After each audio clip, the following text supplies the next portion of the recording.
कसरी हान्छन् त भनेर यसो हेर्न जाँदैछौँ हामीहरू। हामी चाहिँ पुरा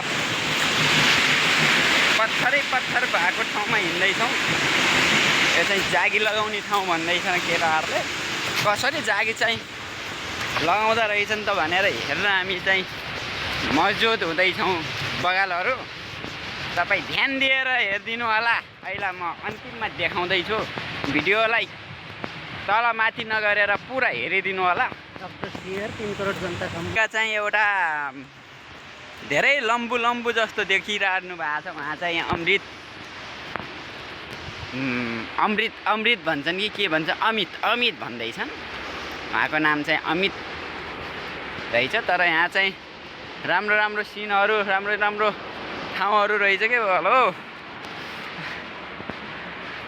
यो चाहिँ मेरो पहिलो भिडियो चाहिँ यो केरलाको, केरला होइन कर्नाटक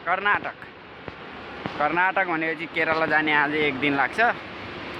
अनि हामी चाहिँ टुरिस्टमा आएको हजुर, घुमघामको लागि। यहाँ चाहिँ यसो ठेक्का परेको थियो, त्यही भएर यसो केटाहरूलाई रोजगार दिउँ कि त भनेर आएको। ठेकेदार नै यस्तो चुतिया देखिन्न लागे। अब रोजगार त के मिल्ला र साथीहरू।